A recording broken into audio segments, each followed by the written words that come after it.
Is OneD&D in a position to revolutionize Dungeons and Dragons in significant ways?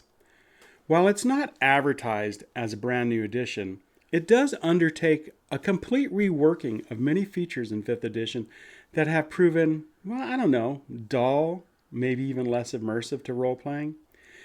Even some of the weaker character classes, I think, will receive enhancements, and martial classes will enjoy added flexibility just beyond combat.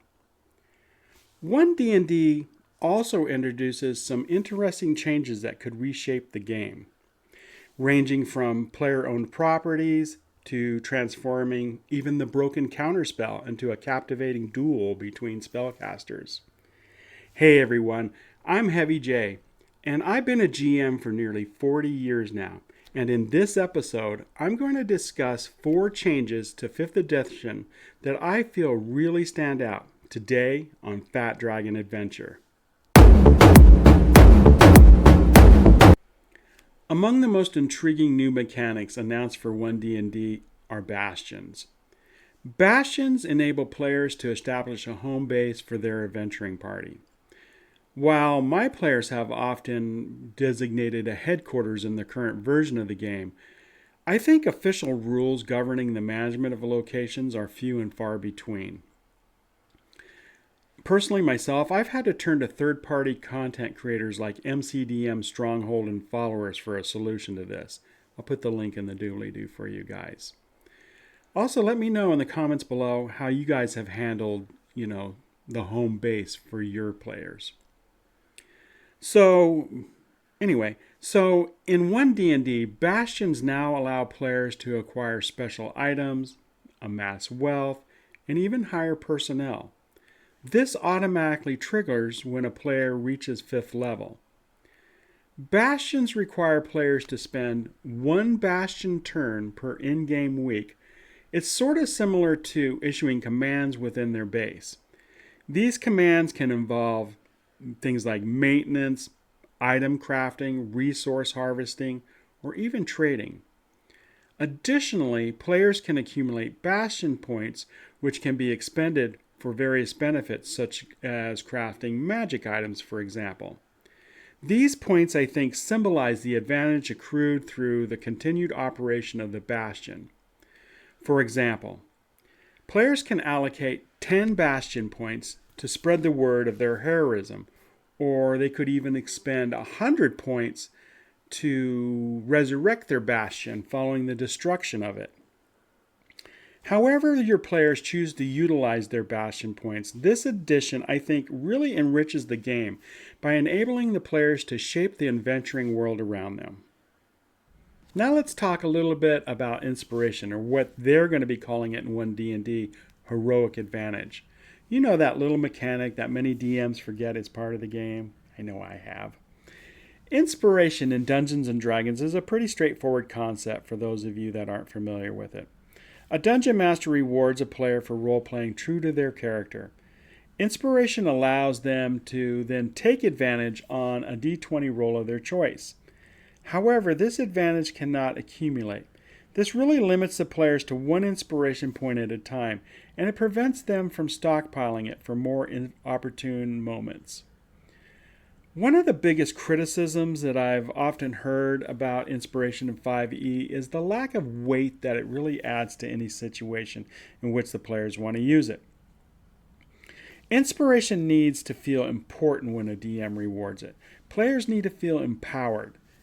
Now, this feature undergoes a transformation in OneD&D, building upon the adjustments that are in the Book of Many Things, which introduces 22 new ways to utilize inspiration. I'll put the link in the doobly-doo to that book below.